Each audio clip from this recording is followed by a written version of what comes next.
जय हो।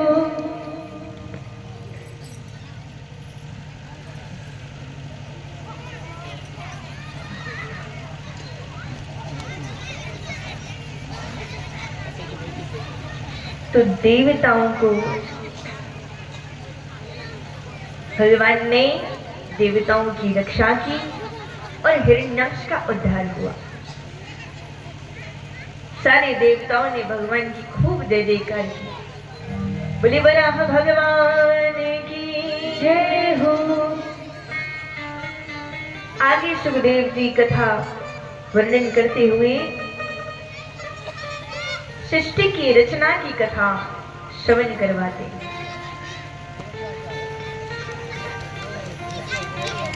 मनु और शत्रुघ्न जी की 3 पुत्री हुई, आकुति, देवहूति और प्रसूति।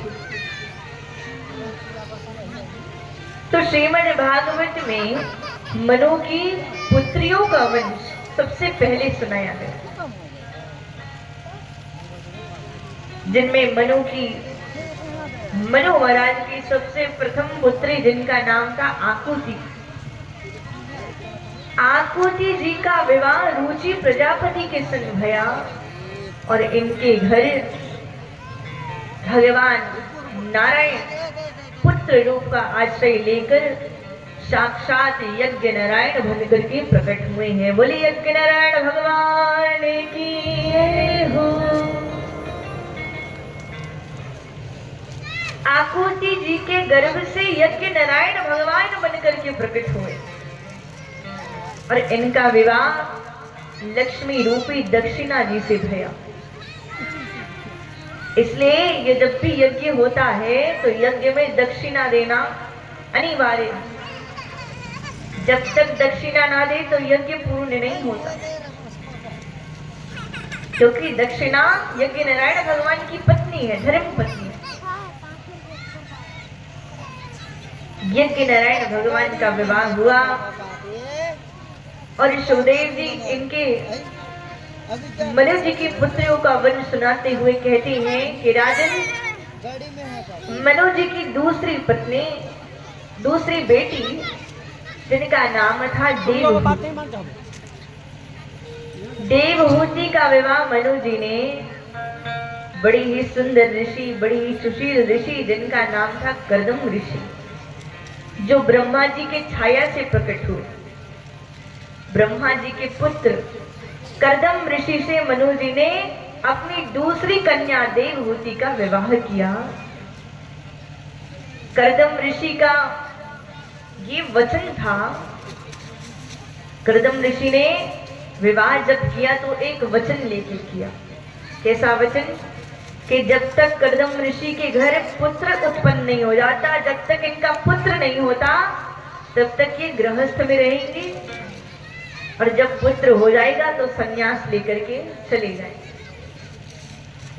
इस वचन को देखते हुए इन्होंने विवाह किया और जब विवाह हुआ तो कर्दम ऋषि की 9 कन्याएं हुई, 9 बेटी हुई, 9 कन्याएं हुई, पर पुत्र नहीं हुआ। कर्दम ऋषि ने तब भगवान का व्रत धारण किया और जब व्रत धारण किया तब भगवान नारायण प्रसन्न हुए और पुत्र का आश्रय लेकर इनके घर साक्षात कपिल भगवान प्रकट हुए। बोले कपिल भगवान की जय हो।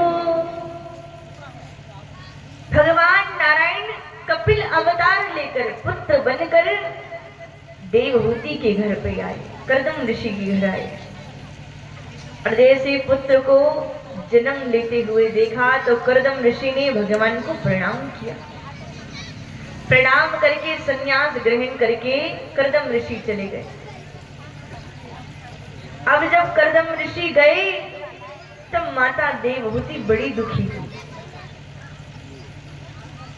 माता देवहूति कई वर्षों से अपने पति के संग खूब सुख, खूब संपत्ति में रही और आज जब माता देवहूति के पति कर्दम ऋषि जब उन्हें छोड़कर चले गए तो खूब दुखी हुई। दुखी होकर अपने पुत्र से बोली कि हे प्रभु, आप साक्षात भगवान नारायण हैं, आप भले ही मनुष्य बनकर, पुत्र बनकर, मेरे पुत्र बनकर आए हैं, पर आज मैं आपसे कुछ कहना चाहती हूँ। भगवान ने कहा, मां क्या बात कहना चाहती? निर्विण्णा नितरां भूमन् सदिन्द्रिय तक्षणम् येन संभाव्यमानेन प्रपन्नाधम तम प्रभु। हे प्रभु, मैंने अपने पति के साथ खूब सुख का समय गुजारा है। मैं अपने पति के साथ खूब सुखी रही, और अब जब मेरे पति चले गए तो मुझे बड़ा दुख हो रहा है। ऐसा लग रहा है मैं अपने प्राण त्याग दूं, शरीर त्याग दूं, आत्महत्या करूं। अब मुझे बताओ कि मुझे क्या करना चाहिए। मुझे कुछ ऐसा ज्ञान दो कि मैं भगवान का भजन करने लगूं। तब कपिल भगवान ने अपनी मां को ज्ञान दिया। बोले कपिल देव भगवान की जय हो। कपिल देवता ने कहा, मां तुम भगवान ठाकुर को पाओ, श्रीमन नारायण के शरण में जाओ। और कैसे जाओ? नारायण की शरण में जाने से पहले नारायण के भक्त के चरणों को पकड़ो,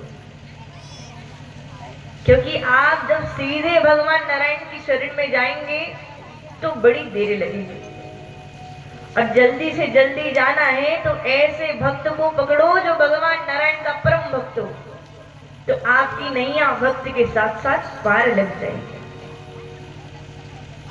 तो कैसे संत का संगत करो? कपिल देव जी कहते हैं, तितिक्षवः करुणिका सुहृदे सर्वदेहिना अजात शत्रुवः शांता साधवः साधुभूषणः। संतों के बारे में बताते हुए कपिल देव जी कहते हैं, मां जो सत्य संत है, सच्चा संत है, उसके गुण कैसे होते हैं? बोले सबसे पहले तो तितिक्षवः, जो सच्चा संत हो, किसी को पहचानना हो कि कोई सच्चा संत है या झूठा है,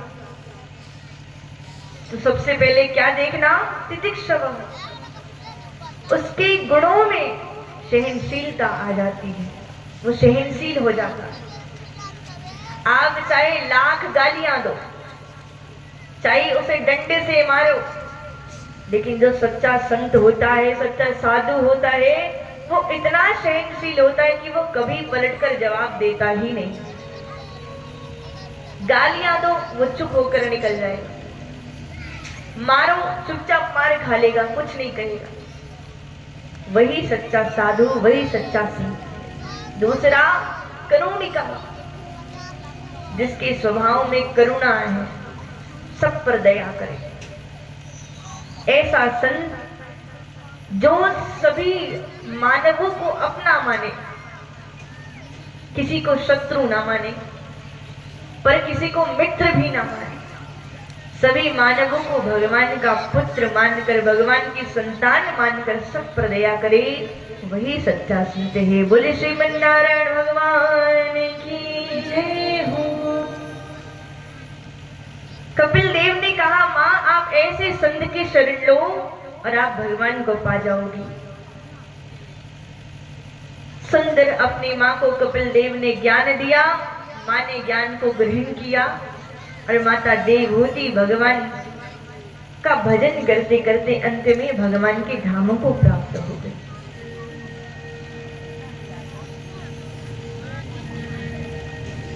माता देवहूति की 9 कन्याएं, इनके विवाहों का और इनके वंश का भी वर्णन आया।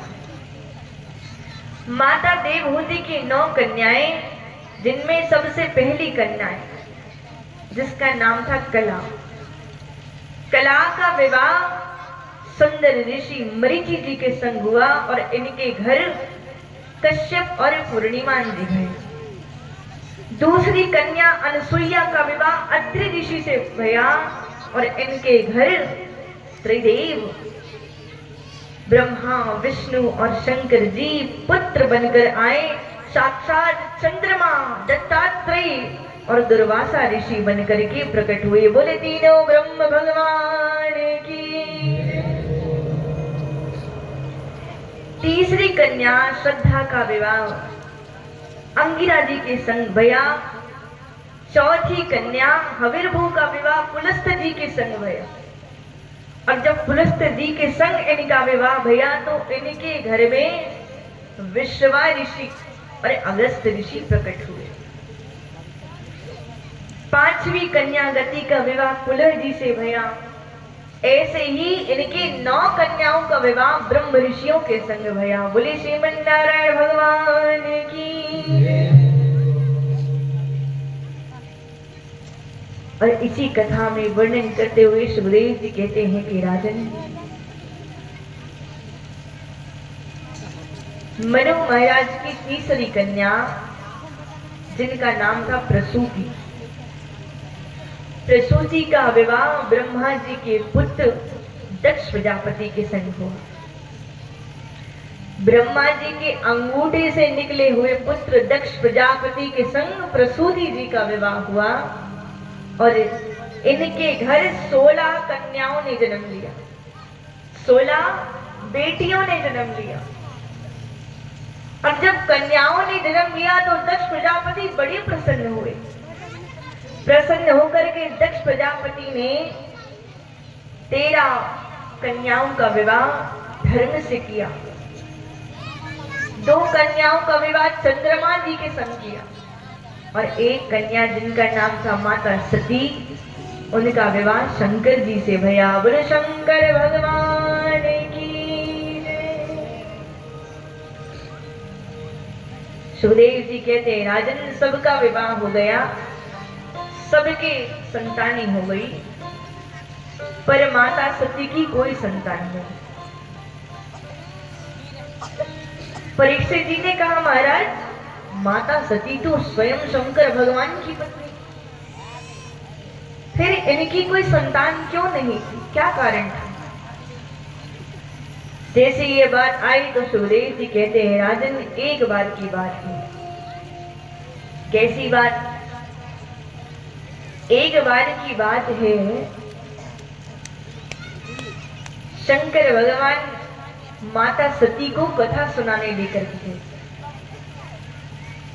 सुंदर नंदी जी पर सवार होकर जब माता सती को प्रभु शंकर जी जब कथा सुनाने के लिए लेकर गए और वहां संतों ने जब कथा गाई तो माता सती ने कथा सुनी नहीं। और जब कथा नहीं सुनी तो हुआ क्या?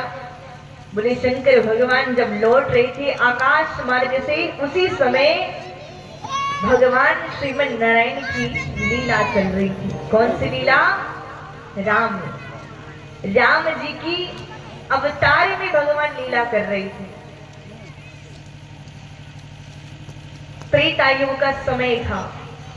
भगवान जंगल में, वनों में माता सीता को पुकारते हुए घूम रहे थे, हे सीते, हे सीते।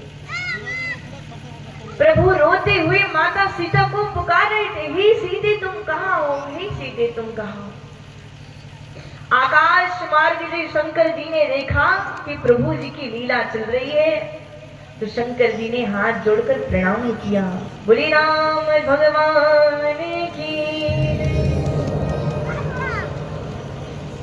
श्री राम जी को जब शंकर जी ने प्रणाम किया तो उसी समय सती जी ने देखा क्या? सती जी ने देखा कि शंकर जी श्री राम जी को प्रणाम कर रहे हैं। पर माता सती विचार करने लगी कि ये साधारण पुरुष जो इस वन में रोता हुआ भटक रहा है, मेरे स्वामी देवादिदेव महादेव इसे प्रणाम कर रहे, ये कौन है? माता सती ने शंकर जी से कहा कि प्रभु ये कौन है जिसे आप प्रणाम कर रहे हैं? प्रभु ने कहा कि प्रिय, ये भगवान श्रीमन नारायण है। जैसे ही नारायण का नाम सुना सती जी आश्चर्य में पड़ गई। भगवान नारायण, और वो अपनी पत्नी के लिए रो रहे हैं।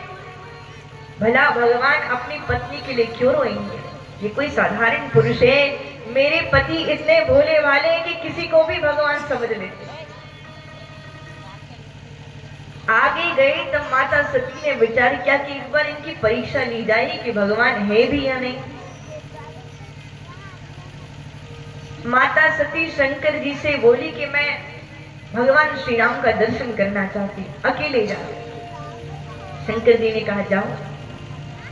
माता सती अकेले आई और जब अकेले आई तो श्री राम जी के सामने सीता बनकर आई, सीता जी का रूप धारण करके आई। श्री राम जी तो सीता मैया को इधर उधर ढूंढ रहे थे, रो रहे थे, पुकार रहे थे। जैसे ही उन्होंने माता सती को सीता रूप में देखा तो सीधे जाकर माता सती को प्रणाम करके बोले, माँ आप मेरी पत्नी का रूप धारण करके क्यों आई? क्या कोई बात है? जो ही ये बात माता सती ने सुनी तो उन्हें बड़ा दुख हुआ। समझ रही कि ये साक्षात भगवान नारायण है जो मुझे पहचान गए कि मैं माता सती हूं, सीता नहीं। तो रूप बदल कर वापस माता सती भगवान शंकर के पास आई और शंकर जी से कह दिया कि वो सच में भगवान श्रीमन नारायण है। शंकर जी ने जब ध्यान लगाया तो पता लगा कि माता सती सीता का रूप लेकर, मेरी माँ का रूप लेकर गई। शंकर जी को बड़ा दुख हुआ और उसी समय शंकर जी ने सती का त्याग कर दिया, मन से त्याग कर दिया। क्यों त्याग किया? कि आज के बाद अगर मैं अपनी पत्नी की ओर देखूंगा तो मुझे अपनी पत्नी नहीं, मेरी माँ सीता नजर आएगी। ये विचार करके मन से शंकर जी ने सती को त्याग कर दिया। कैलाश पर जाकर सीधे भगवान शंकर समाधि में बैठ गए। बोले शंकर भगवान की। सीधे जाकर कैलाश पर जाकर समाधि में बैठ गए। कई वर्ष बीत गए, हजारों वर्ष बीत गए, शंकर जी समाधि से नहीं उठे। ना सती जी से बात करते, ना भोजन करते, हजारों वर्ष बीत गए। माता सती तब सब कुछ समझ गई और उसी समय जब दक्ष को प्रजापति घोषित किया गया तब दक्ष ने सम्मान समारोह रखा। सम्मान समारोह में सारे देवताएं, बड़े बड़े देवता, ब्रह्म ऋषि, देवर्षि सब आए। भगवान नारायण आए, ब्रह्मा जी आए और उसी सम्मान समारोह में शंकर जी भी आए। सम्मान समारोह में जैसे ही दक्ष का प्रवेश हुआ तो सारे देवता खड़े होकर फूलों की वर्षा करने लगे, सब दक्ष का स्वागत करने लगे। दक्ष देखकर बड़ा प्रसन्न हुआ, पर दक्ष ने जैसी दूसरी ओर देखा, क्या सब खड़े हुए हैं, मेरा सम्मान कर रहे हैं, परंतु 3 लोग बैठे हुए हैं। कौन कौन? पहले देखा ब्रह्मा जी को। फिर दक्ष ने सोचा कि ब्रह्मा जी तो पिताजी है, मुझे इनका सम्मान करना चाहिए, कोई बात नहीं। दूसरी ओर भगवान नारायण बैठे हैं। दक्ष ने सोचा कोई बात नहीं, ये तो जगत के पिता है।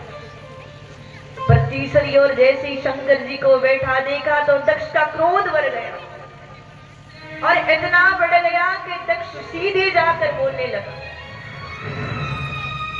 श्रूयतां ब्रह्म ऋषियों में सहदेवा सहाग्नयः साधुनं ब्रुवतो वृत्तं न ज्ञानं च मत्सरा। दक्ष सीधा जाकर के सभा में कहने लगा, सुनो सभा वालों, जरा देखो, अगर किसी सभ्य समाज में कोई असभ्य व्यक्ति आकर बैठ जाए तो समाज का अपमान हो जाता है। सारे देवता एक दूसरे को देखे, बोले कौन असभ्य है, सब सदस्य कराएं।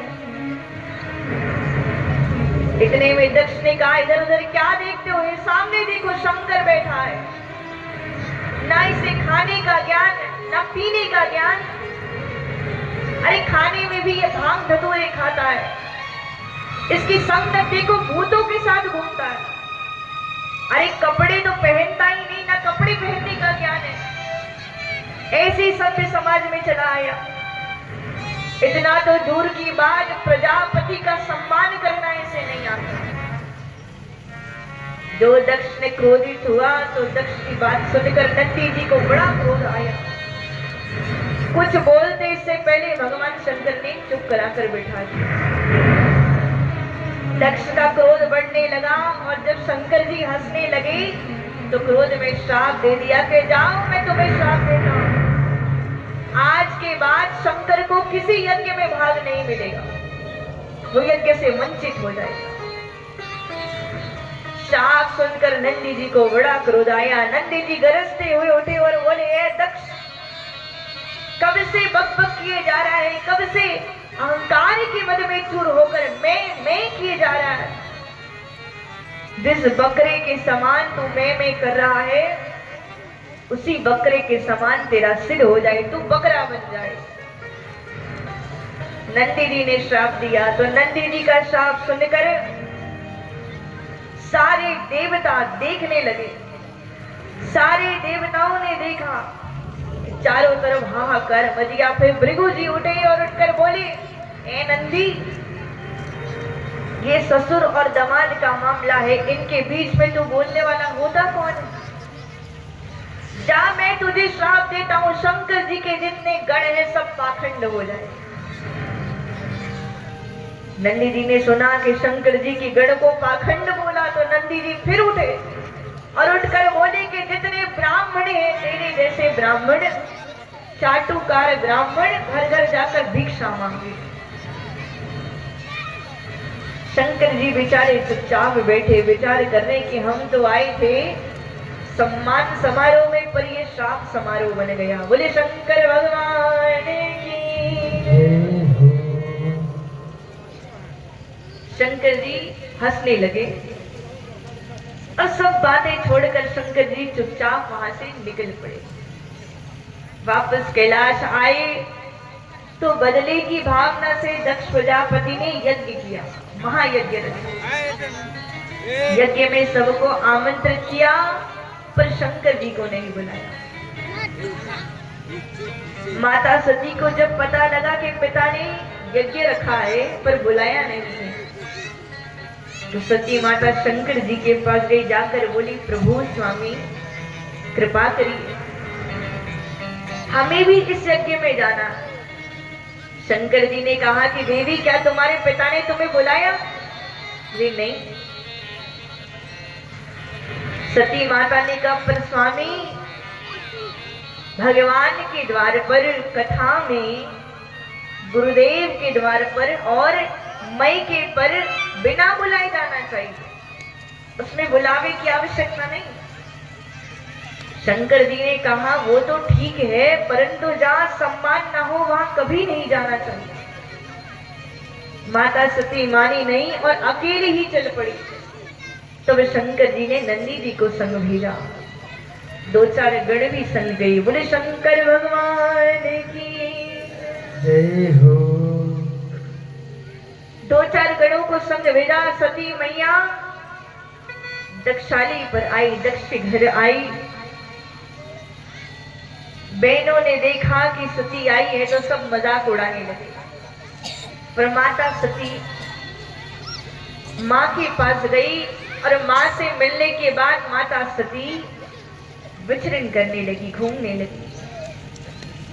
अपने पिता के महल घूमते घूमते माता सती ने देखा यज्ञशाला बनी। यज्ञशाला में भगवान विष्णु का भाग है, ब्रह्मा जी का भाग है, परंतु देवादिदेव महादेव का भाग नहीं। ये देखकर बड़ी दुखी हुई।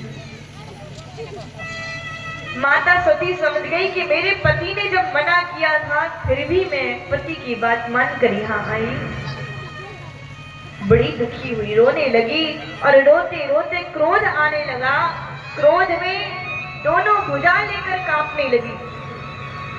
मेरे देवादिदेव महादेव जो सब पर कृपा करने वाले, ऐसे कृपालु भगवान ने कहा मेरे पिता ने अपमान किया। दोनों भुजा लेकर कांपने लगी और कहने लगी, सुनहु सभापद सकल मुनिंदा, जय शिव शंकर जय भोला। सुनहु सभापद सकल मुनिंदा, जय शिव शंकर जय भोला। कहीं सुनी दीन शंकर निंदा, जय शिव शंकर जय भोला। हाँ तो बल तुरत लहब सब काहू, जय शिव शंकर जय भोला। हाँ बलि भांति पछतावत ताहू, जय शिव शंकर जय भोला। ओ संत शंभु श्रीपति अवगादा, जय शिव शंकर जय भोला। ओ सुनिए जहाँ तह असीमर जादा, जय शिव शंकर जय भोला। कटिया तास जीव जो बसाई, जय शिव शंकर जय भोला। हाँ शब्द मुझी न चलिए पराई, जय शिव शंकर जय भोला। ओ जगदाता में महेश पुरारी, जय शिव शंकर जय भोला। ओ जगत जनक सबके हितकारी, जय शिव शंकर जय भोला। हाँ पिता मंदमति निंदत तेहि, जय शिव शंकर जय भोला। ओ दक्ष शोक संभव यह देहि, जय शिव शंकर जय भोला। आय जय शिव शंकर जय भंडारी, जय शिव शंकर जय भोला। ओ जय शिव शंकर जय भंडारी, जय शिव शंकर जय भोला। बोले शंकर भगवान की जय हो। सभी सभा के मध्य में दोनों भुजा लेकर क्रोध से कांपती हुई माता सती के आंख नेत्र लाल लाल हो गए, केश बिखर गए। सभा में कहने लगी, सुनो सभा वालों, सभा में उपस्थित मुनि गण, देवता, ब्रह्मर्षि, देवर्षि, जितने भी लोग हैं, सब ध्यान से सुनो। तुम सबने मेरे पति देवादि देव महादेव की निंदा की, तुम इस पाप का कर्म तुरंत भोगोगे। मेरे शंकर, मेरे देवादि देव महादेव जो सबको अपनाते हैं, जिसे संसार ठुकरा देता है, प्रभु उसे अपनाते हैं। मेरे उन भोले भाले पति के साथ तुम सबने मिलकर के अपमान किया है, तुम सब तुरंत फल भोगोगे। दक्ष की ओर देखकर बोली, ए दक्ष प्रजापति, मुझे बड़ा दुख है कि मैं तेरी पुत्री हूं, तेरी बेटी हूं। उस दक्ष की बेटी जो मेरे ही पति से द्रोह करता है, मेरे शरीर में उस शिवद्रोही का खून दौड़ रहा है जो मेरे पति का द्रोह करता है। अब मैं यदि वापस कैलाश गई तो मेरे पति कहेंगे, आओ दक्षनंदिनी, और मैं ये सुन नहीं सकती कि मैं तेरी पुत्री कहलाऊं। इसलिए आज के आज अभी सबके सामने मैं अपने प्राण त्याग दूं। इतना कहकर माता सती ने अंगूठे से अग्नि प्रज्वलित की, और देखते ही देखते समस्त अग्नि में मिलकर माता सती भस्म हो गई है। बोलो सती मात की जय हो। सभा में जब सबने देखा माता सती अग्नि प्रज्वलित करके उसी अग्नि में भस्म हो गई, तो देखकर चारों तरफ हाहाकार मच गया। नंदी ने देखा, गणों ने देखा, तो रोते रोते दौड़ते दौड़ते शंकर जी के पास गए। कैलाश जाकर रोते रोते बोले, प्रभु त्राही मां, त्राही मां। प्रभु ने कहा, क्या बात है? नंदी जी ने रोते हुए कहा, प्रभु कैसे बताऊं? शंकर जी ने कहा, क्या बात है, बोलो। नंदी जी ने कहा, प्रभु माता सती आपका अपमान नहीं सह पाई और अग्नि प्रकट करके उसी अग्नि पर भस्म हो गई। ये बात जैसे शंकर जी ने सुनी, क्रोधित होकर उठे, गरजते हुए उठे, अपनी जटाओं से एक जटा उखाड़कर जमीन पर पटका, और पटकते ही वीरभद्र भगवान प्रकट हुए। बोले वीरभद्र भगवान की जय हो। लाल लाल केश, बिखरे केश, लाल नेत्र, विविध भुजाओं, और उन भुजाओं में विविध प्रकार के शस्त्र लिए हुए जब वीरभद्र भगवान प्रकट हुए तो सीधे भगवान शंकर को प्रणाम करके शंकर जी ने आज्ञा दी, जाओ यज्ञ का जितना भी दक्ष का यज्ञ है सब विध्वंस कर दो, यज्ञ का नाश कर दो, जितने लोग हैं सबको मार दो। वीरभद्र भगवान गणों को लेकर के सीधे दक्ष की यज्ञशाला की ओर गए। देवताओं ने देखा धरती कांप रही है, आसमान से रक्त की वर्षा हो रही है, खून की वर्षा हो रही है, काले काले बादल छा गए, चारों तरफ धूल उड़ने लगा और उसी समय वीरभद्र भगवान सबके मध्य में प्रकट हो गए। हाथ में तलवार लेकर के देवताओं को मारने लगे। किसी देवता के दांत तोड़ दिए, किसी की दाढ़ी खींच दी, किसी का सर तोड़ दिया, किसी के हाथ पैर सब कुछ, सबका विध्वंस करते करते अंत में जब दक्ष तक पहुंचे तो दक्ष का केश पकड़कर यज्ञशाला पर लाए और यज्ञ पर ले जाकर दक्ष के गर्दन को काट कर वीरभद्र भगवान ने दक्ष की आहुति दे दी। बोले वीरभद्र भगवान की जय हो। यज्ञ का विध्वंस हो गया तो सारे देवता डर के कांप के कैलाश में गए। देवताओं के पैर टूटे हैं, किसी के हाथ टूटे हैं, किसी के सर से रक्त गिर रहा है, किसी के दांत टूटे हैं। जैसे तैसे हिम्मत करके चलते चलते कैलाश आए और शंकर जी को क्षमा याचना करने लगे। कैलाश के निवासी नमो बार बार हो, नमो बार बार हो, आयो शरण तिहारी शंभु तार तार दो। कैलाश के निवासी नमो बार बार हो, नमो बार बार हो, आयो शरण तिहारी बोले तार तार दो। कैलाश के निवासी नमो बार बार हो, कैलाश के निवासी नमो बार बार हो, आयो शरण तिहारी शंभु तार तार दो, आयो शरण तिहारी शंभु तार तार दो, आयो शरण तिहारी शंभु तार तार दो, आयो शरण तिहारी शंभु तार तार दो।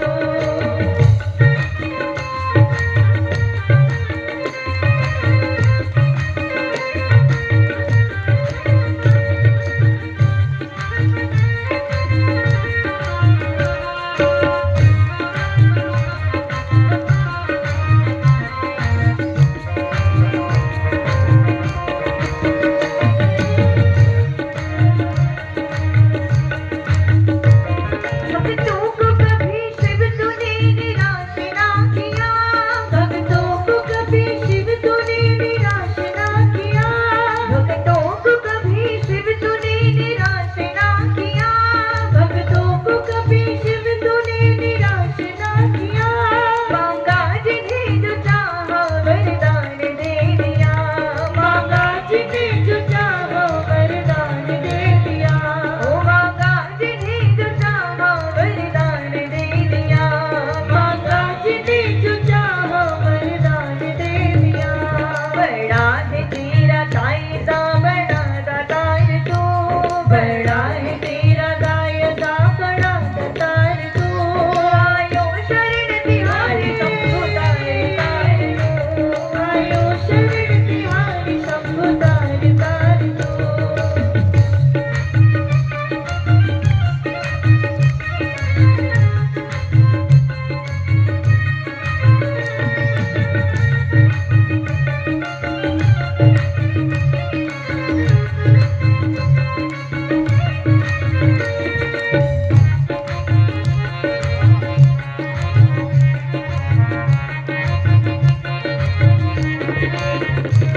क्या क्या नहीं दिया है हम क्या प्रमाण दे, क्या क्या नहीं दिया है क्या हम प्रमाण दे, क्या क्या नहीं दिया है हम क्या प्रमाण दे, क्या क्या नहीं दिया है क्या हम प्रमाण दे।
जी अपने स्थान पर बैठ जाए।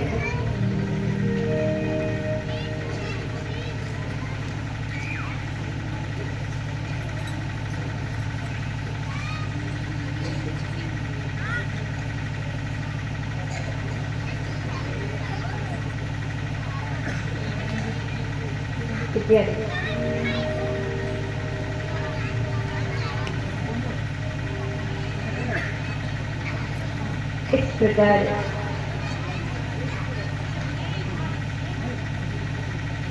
भगवान शंकर से जब देवताओं ने विनती की तो शंकर भगवान बड़ी प्रसन्न। शंकर जी जितने जल्दी क्रोधित करते हैं उससे ज्यादा अधिक तो वो भोलेपन में क्षमा कर देते। जितने जल्दी क्रोधित होते हैं उतने जल्दी रीझ भी जाते हैं।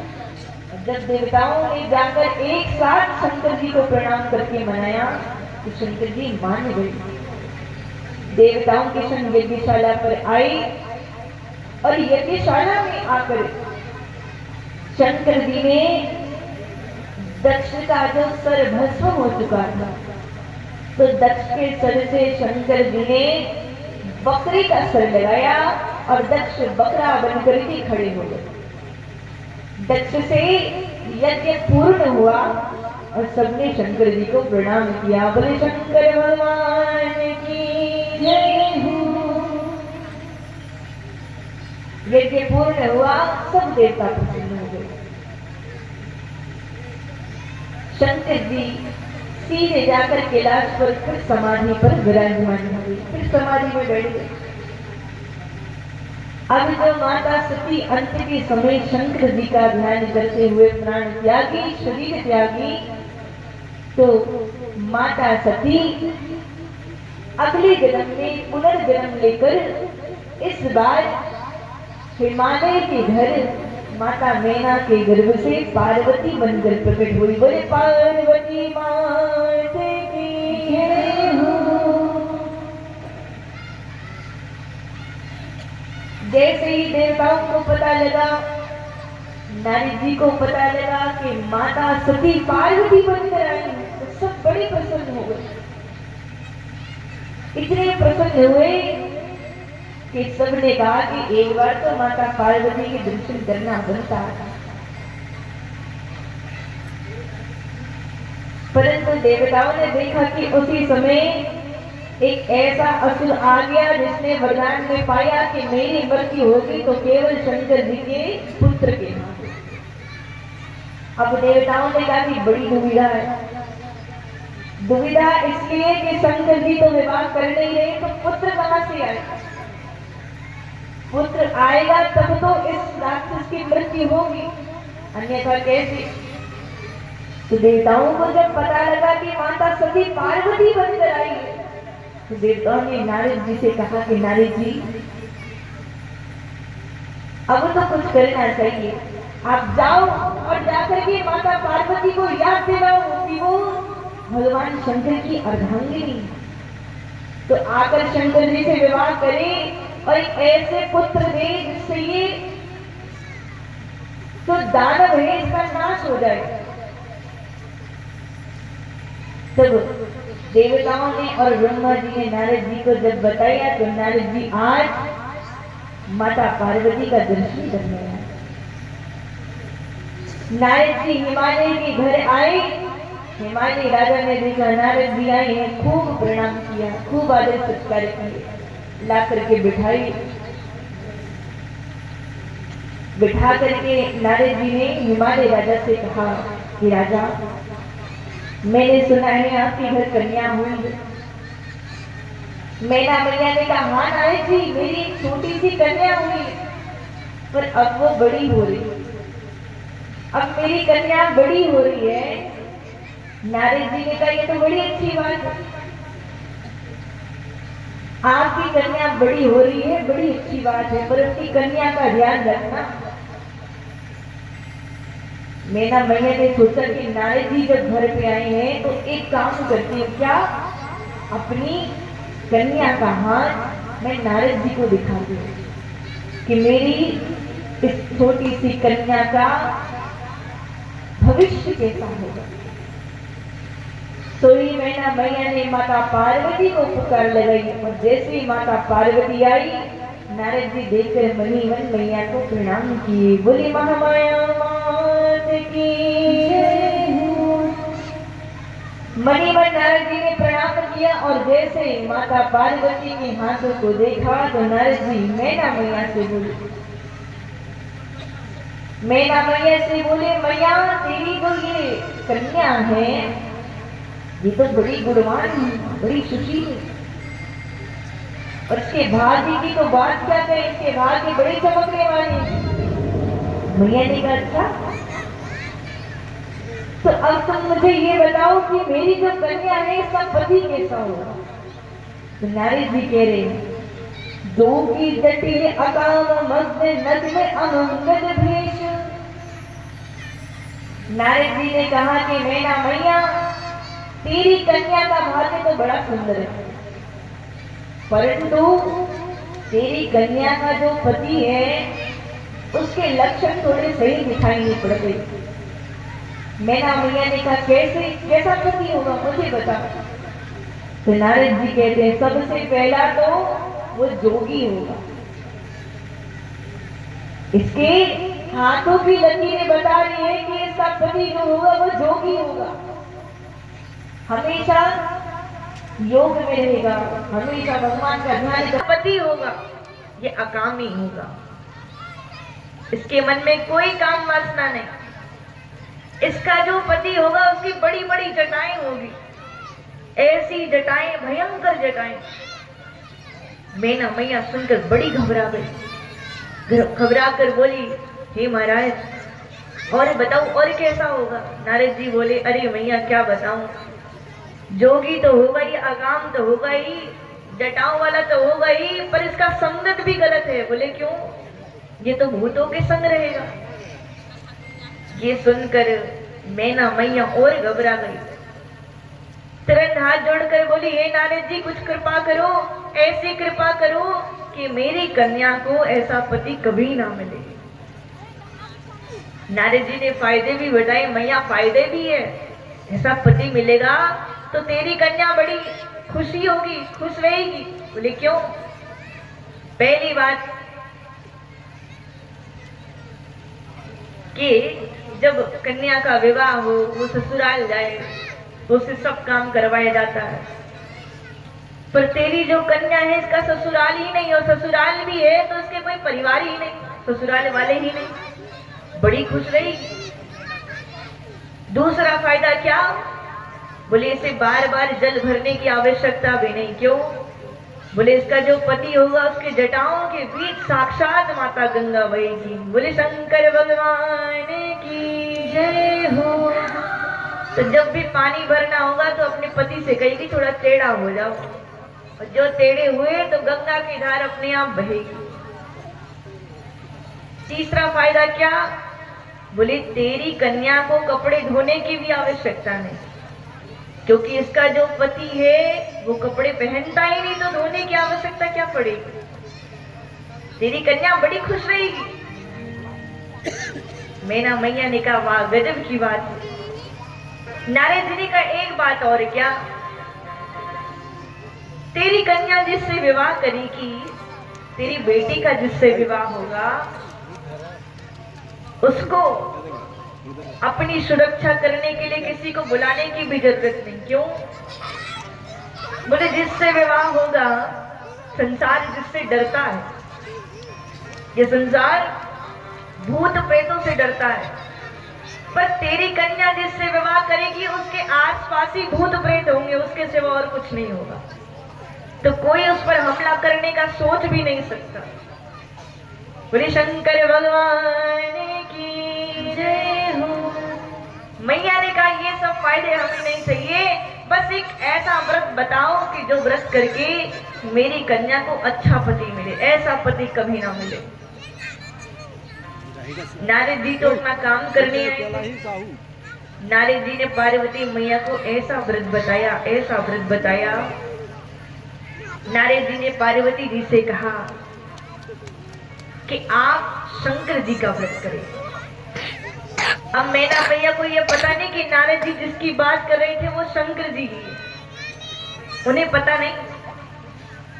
तो नारद जी ने पार्वती मैया से कहा कि आप शंकर भगवान का व्रत करें, निश्चित आपको अच्छे पति मिलेंगे। पार्वती मैया भी बड़ी प्रसन्न भई और उन्होंने शंकर जी का व्रत आरंभ किया। बोले पार्वती मात की जय हो। शंकर जी का व्रत धारण करना आरंभ किया। और जो शंकर जी का व्रत धारण करना आरंभ किया तो शिवलिंग बनाकर माता पार्वती शिवलिंग का पूजन किया करती। पूजन करते करते शंकर जी के प्रति प्रेम माता पार्वती के अंदर प्रकट हुआ। हृदय से, तन से, मन से भगवान शंकर से माता पार्वती बड़ा प्रेम करने लगी। शंकर जी को जब पता लगा तो शंकर जी ने सप्त ऋषियों को भेजा कि जाओ देख कर आओ पार्वती हमसे सच्चा प्रेम करती है कि नहीं। सप्त ऋषि आए, आकर के बोले कैरी बेटी तू बड़ी सुखी घर से लगती है, तू किसका व्रत कर रही है। माता पार्वती ने बताया मैं शंकर जी को पति रूप में पाने के लिए व्रत कर रही हूं। सप्त ऋषियों ने कहा अरे शंकर जी से ब्याह करके तुझे क्या मिलेगा, ब्याह करना है तो भगवान नारायण से करो। उनके पास वैकुंठ लोक है, गले में कौस्तुभ मणि है, पूरे सर से लेके पांव तक सोने से लदे होते हैं, तुझे भी पूरे सोने में सजा देंगे। पार्वती मैया ने कहा यदि मैं ब्याह करूंगी तो शंकर जी से, अन्यथा जैसे सती रूप में प्राण त्यागा था पार्वती रूप में भी प्राण त्याग दूंगी। ये सुनकर शंकर जी भी बड़े प्रसन्न हुए। बोले शंकर भगवान की जय हो।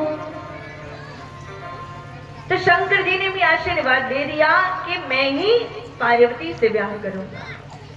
सारे देवता गए, जाकर के शंकर जी के पास बोले प्रभु अब तो ब्याह कर लो, अब तो विवाह कर लो, समय हो गया।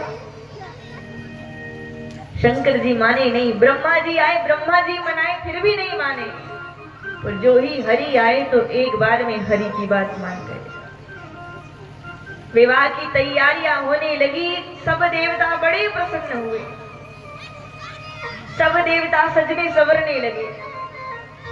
इंद्र अपने वाहन सवार रहे हैं, सजा रहे हैं, इंद्र अपने ऐरावत हाथी को सजा रहे हैं, यमराज अपने भैंसे को सजा रहे हैं, सब अपने अपने आसन को, अपने विमानों को सजा रहे हैं, खुद सज रहे हैं। पर शंकर जी कैलाश पर समाधि पर बैठे। शंकर जी के सामने सारे गण मुख उदास होकर के बैठे। शंकर जी ने कहा क्या बात है। गणों ने कहा प्रभु सारे देवता तैयार हो रहे हैं पर आप ऐसे ही बैठे हैं। अरे विवाह आपका है, देवताओं का नहीं है, आपको सजाने एक भी देवता नहीं आया। शंकर जी ने कहा तुमसे अच्छा हमें कौन जानता है, तुम ही सजाओ। तो गण विचार करने लगे कि अब सजाने की बारी हमारी है तो भगवान शंकर का श्रृंगार कैसे करे। गणों ने सोचा कि दूल्हा पहनता मुकुट, दूल्हा पहनता सेहरा मुकुट, पर शंकर जी ने पहले ही कह दिया कि किसी से कुछ मांग के मत लाना, जो है उसी से सजाओ। अब भारी समस्या, मुकुट तो है नहीं, मुकुट कहां से लाए। तो एक गण ने बोला एक काम करते हैं कि शंकर जी की जो बिखरी बिखरी जटाएं हैं इनसे ही मुकुट बनाते हैं। कैसे। सारे गण गोल शंकर जी के खड़े हुए, शंकर जी को घेर कर एक एक जटाएं सबने पकड़ी और पकड़कर गोल गोल घूमने लगे। जो गोल गोल घूमे तो जटाओं की मुकुट बन करके तैयार हो गई। बोले शंकर भगवान की जय हो। जटाओं की मुकुट बनकर तैयार हो गई। मोर की बारी आई कि सामने सहरे में मोर कैसे सजाए, तो पतले पतले सांपों को लाकर बांधकर एक साथ शंकर जी के सिर पर बना दिया। पतले पतले सांपों का सेहरा बना दिया। गले में वासुकी नाग माला बन करके बैठे, हाथों में रुद्राक्ष की माला, बड़े बड़े सांपों की माला। एक गण ने कहा कि भैया एक कमी है। क्या कमी? बोले हमने देखा है कि जब संसार में विवाह होता है तो दूल्हे को इतना सजाया जाता है कि वो कितना भी काला हो पर गोरा दिखता है। कोयले जैसा काला हो फिर भी सजा सजा कर उसे इतना गोरा बना देते हैं। तो हमारे दूल्हे को भी गोरा बनाया जाए। देखने का तो भगवान तो वैसे ही गोरे हैं, कपूर के समान गोरे हैं, कर्पूर गोरा। और कितना गोरा बनाना है? बोले नियम तो करना पड़ेगा। क्या करें? बोले पाउडर लेके आओ, पाउडर का इंतजाम करो। अब कहां से करें पाउडर का इंतजाम? एक गण ने बोला हम करके आते। दौड़ करके गया शमशान घाट, चिताएं जल रही थी। चिताओं में से चिता की भस्म लेकर दौड़ कर आया। बोले इंतजाम हो गया, लगा दो शंकर जी को। सर में पूरा चिता को उड़ेल दिया गया और जब सर पे चिताएं उड़ेली तो शंकर जी के सर से लेकर पांव तक सफेद सफेद भस्म रमाए हुए शंकर जी तैयार हो गए। शंकर जी वैसे ही गोरे और सफेद भस्म जब लग जाए तो सोचो शंकर जी का श्रृंगार कितना अद्भुत होगा। शंकर जी तो तैयार हो गई। एक ने कहा एक और कमी है। कौन सी? बोले शंकर जी ने तो वस्त्र ही नहीं पहने। अरे दूल्हा अब बिना कपड़े के जाएगा तो बताओ कैसे दूल्हा लगेगा? कपड़े तो पहनाओ। गण ने शंकर जी से कहा प्रभु आपके कपड़े कहाँ हैं? शंकर जी ने कहा नहीं है। क्यों नहीं है? क्योंकि हम पहनते ही नहीं। कहां से लाए? बोले ये बड़ी दुविधा हो गई, अब क्या करें? एक गण ने कहा एक काम कर दे, जो पहनते उसी को लपेट दो, जिस पर बैठते हैं उसी को लपेट दो। शंकर जी बैठे बाघांबर पर। बोले ठीक है यही करते हैं। बाघांबर पकड़ा और जैसे शंकर जी के कमर पर लपेटा तो बाघांबर नीचे गिर गया। बोले ये तो बड़ी दिक्कत हो गई, यदि ऐसा हुआ तो हमारी तो नाक कट जाएगी। अब क्या करें? बोले बांधने के लिए कुछ चाहिए। एक गण दौड़ कर गया, बाहर सांपों की बारात आई थी। सारे सांप विश्व के आए थे, शंकर जी की बारात में जाएंगे। उन सब में एक सांप था जो बड़ा खुश था कि आज जब शंकर जी की बारात में गाने बजेगा तो मैं खूब नाचूंगा। उसी नाग को पकड़कर लाकर गणों ने शंकर जी के कमर से बांध दिया। बागांबर लपेटा, कमर पर सांप लपेट दिया। सांप से कहा कि तू हिलना मत, थोड़ा सा जो खिसका तो हमारी नाक कट जाएगी। सांप तो बड़ा दुखी हुआ, पर जैसे जैसे शंकर जी की सेवा में लग गया तो प्रसन्न भी था। एक हाथ पर शंकर जी के त्रिशूल, एक हाथ पर शंकर जी के डमरू। जो शंकर जी तैयार हुए तो सब देख करके बड़े प्रसन्न हुए। गड़े देवताओं ने देखा तो बड़े आश्चर्य में पड़ गए। विचार करने ऐसा दूल्हा जब साथ में गया तो हमें लात मार के बाहर निकाल दिया जाएगा। देवताओं ने सोचा कि हम पहले जाते हैं, भोजन कर लेते हैं, पीछे पीछे शंकर जी आएंगे। सारे देवता बिना दूल्हा के बारात लेकर निकल गए।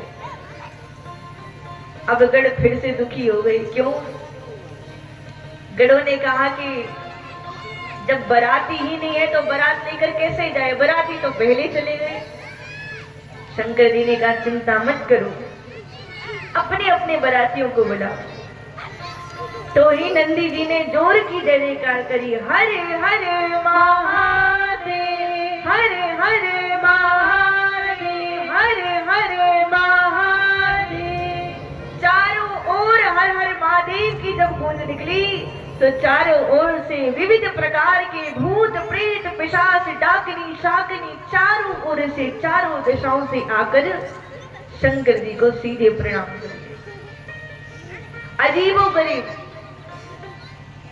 कोई इतना काला भूत की दिख ही नहीं रहा है। कोई इतना सफेद कि उसके सिवा कुछ नहीं दिख रहा। किसी भूत का सर हाथ में है और अपना ही सर लेकर हाथ में घूम रहा है। कोई भूत जिसके हाथ ही नहीं है, सिर भी नहीं है, पैरों से चल कर आ रहा है। और कोई भूत तो ऐसा जिसका शरीर ही नहीं है, बॉल के जैसे सर घूमता हुआ आ रहा है। और सब शंकर जी को प्रणाम कर रहे हैं। सबने शंकर जी को प्रणाम किया और जो ही गाजा बाजा बजाया तो सबसे पहले चला नागिन धुन। बारात में चलती है नागिन धुन। तो जैसे ही नागिन धुन चला, सारे सांप बड़ी खुश हो गए, आज तो हमारा धुन चले गया। सब नाचने लगे। और जब नाचने लगे तो धीरे से शंकर जी के जो कमर पर सांप था, उसने विचार किया कि भैया मेरे सब दोस्त नाच रहे हैं, मैं चुपचाप यहाँ पर बंधा पड़ा। उसने सोचा धीरे से निकल जाता हूँ, बाद में आके फिर लपेट लूंगा। धीरे से खिसक गया और खिसक कर जाकर खूब नाचने लगा। पर जैसे खिसका तो शंकर जी की बागांबर नीचे गिर गई। और जो नीचे गिरी, सारे गणों ने कहा, अरे भैया ये क्या हुआ? अरे देखो देखो। बोले क्या देखो? शंकर जी की बागांबर गायब। बोले कहाँ गई? नीचे गिर गई। अब क्या करें? एक ने कहा कि जो सांप यहाँ बांधा था वो कहाँ गया? गढ़ ने कहा वो कहीं नहीं गया, सामने नाच रहा है। बोले पकड़ के लाओ।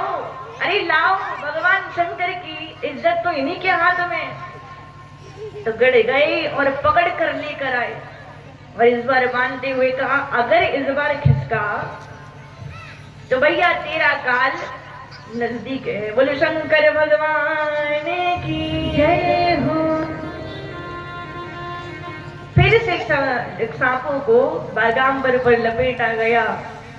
शंकर भगवान की बारात निकलने लगी। अब जो बारात निकलने लगी तो नंदी जी पर शंकर जी उल्टे होकर बैठे। नंदी जी पर शंकर जी उल्टे होकर बैठे और शंकर जी के मस्तक पर चंद्रमा सुशोभित हो रही है। पूरे शरीर पर सांप लपेटे हुए।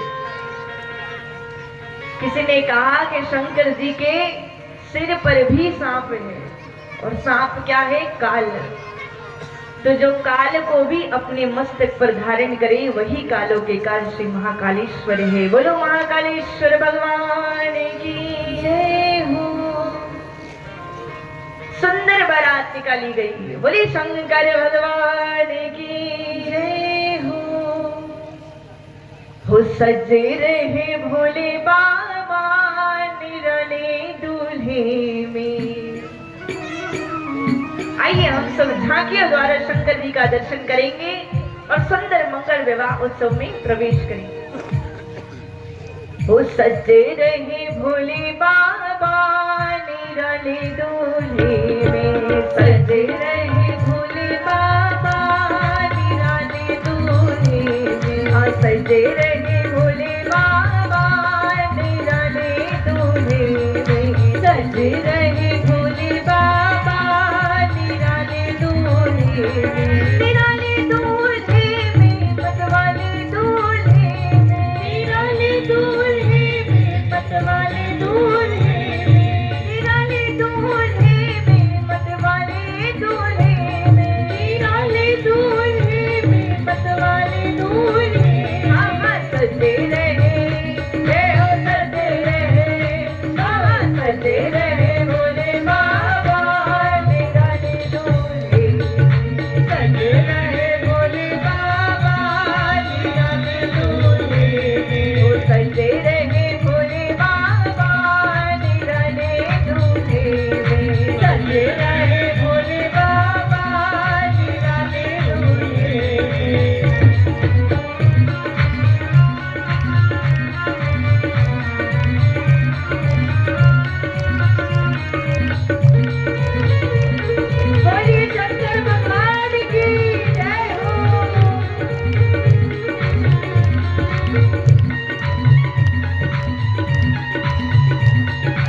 सजे रहे, जय हो सजे रहे, हो सजे रहे भोले बाबा निराले दूल्हे, सजे रहे भोले बाबा निराले दूल्हे, सजे रहे भोले बाबा निराले दूल्हे, सजे रहे भोले बाबा निराले दूल्हे। बोले शंकर भगवान की जय हो।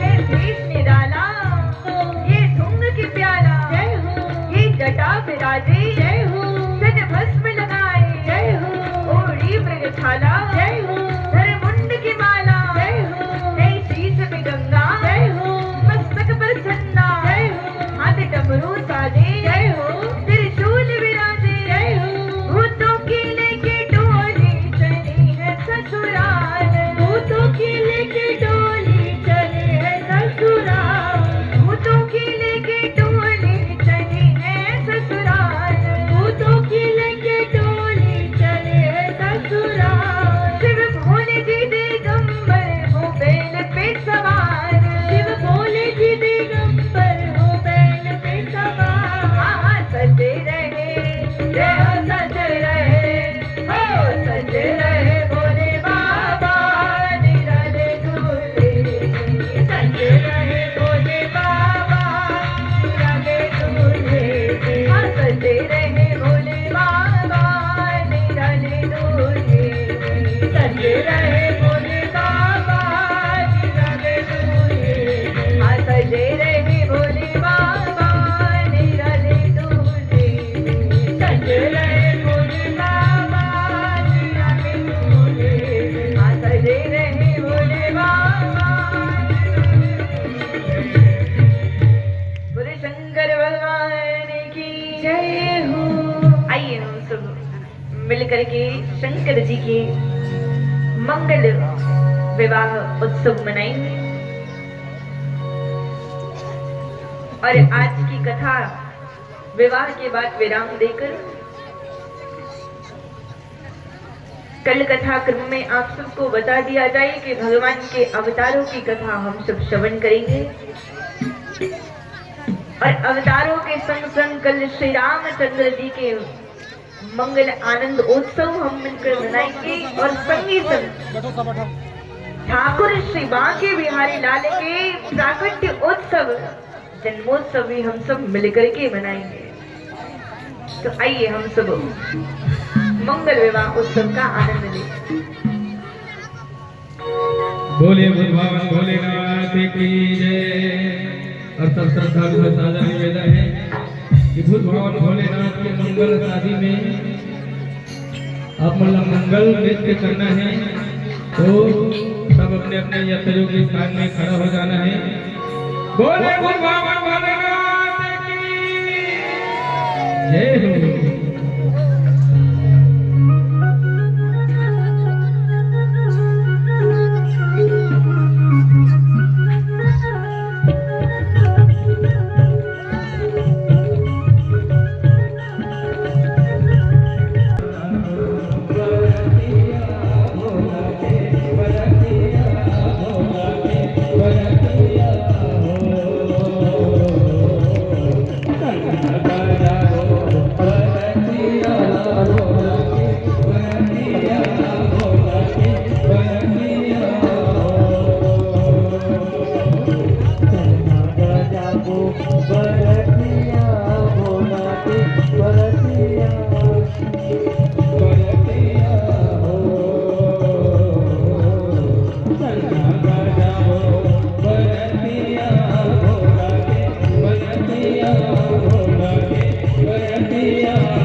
माला लगाए लगाए सब देवी देवता सकलाए बिहा करे भोला करवाए सब देवी देवता सकलाए बिहा करे भोला करवाए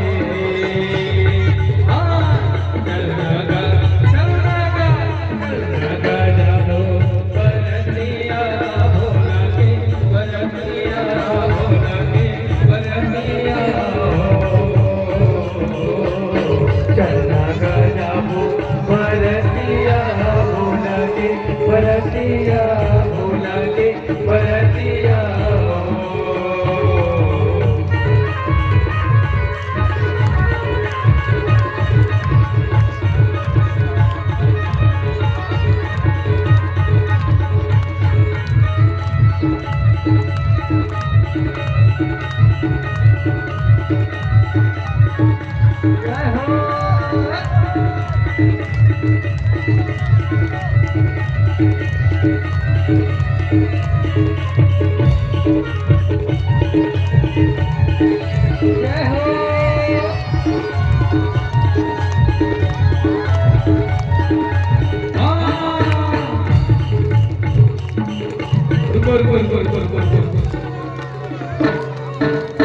बोले भगवान भोलेनाथ की जय हो।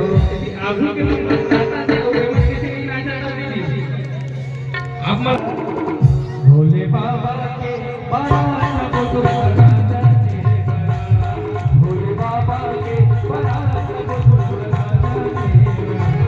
भोले बाबा के बड़ा डमरू वाला के बड़ा भोले बाबा के बड़ा डमरू वाला के बड़ा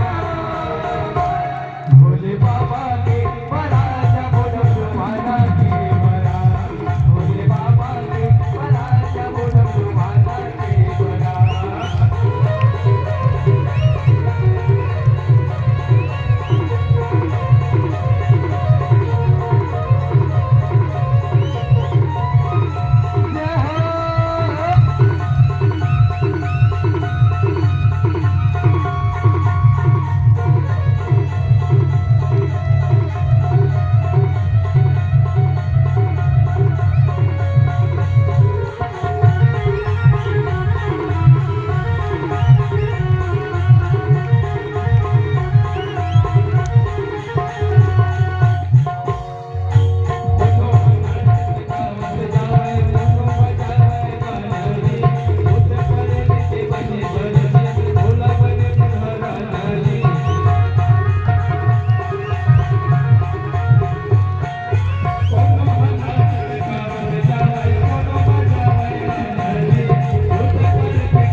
ए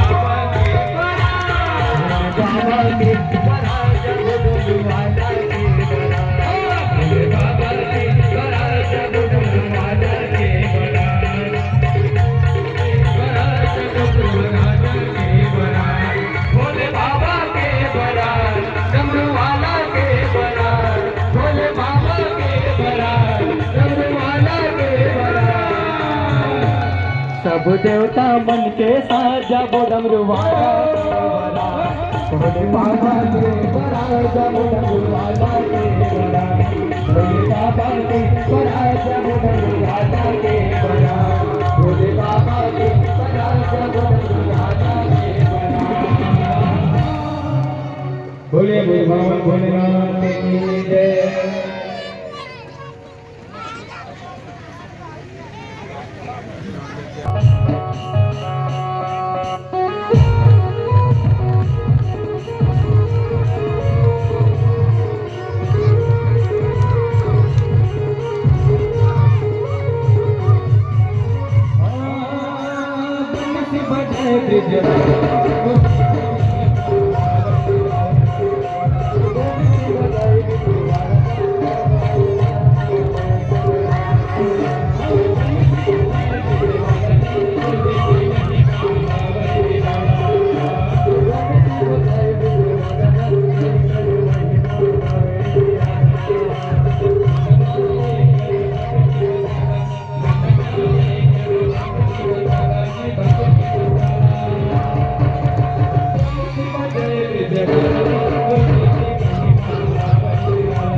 यमुना जी को कारी कारी और राधा गोरी गोरी रे धूम मचाए साथी की जोड़ी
वाले बाबा ए नंग वाले बाबा ए नंग वाले बाबा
स्वस्ति नस्तारिक्षो अरिष्टनेमि स्वस्ति नो बृहस्पतिर्दधातु प्रीखादस्वामरुतः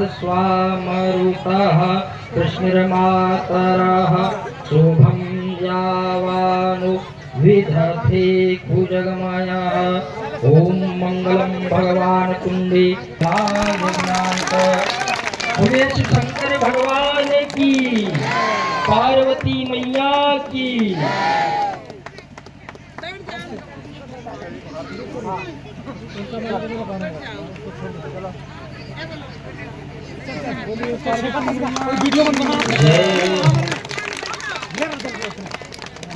बनाओ बनाओ बनाओ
मामी तोरे लेवे सोनहा मोनोनी मामी तोरे लेवे सोनहा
बेटी जाही हमारा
ही जाएंगे, प्रसाद ग्रहण करके ही जाएंगे। सभी माता बहन ऐसे घर मत चल जाएंगे।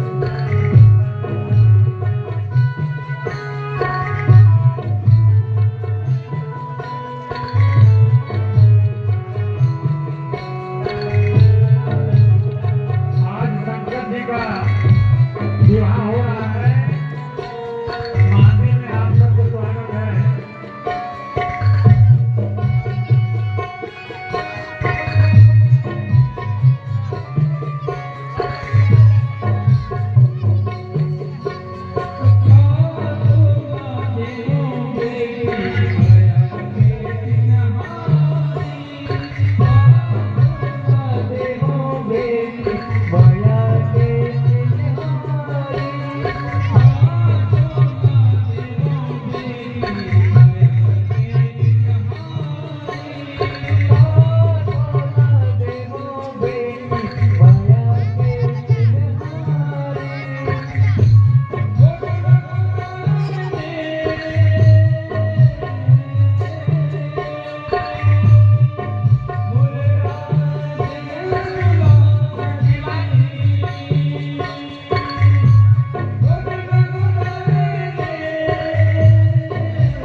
प्रसाद ग्रहण करके ही जाना है। सभी माता बहन कृपया ध्यान देंगे।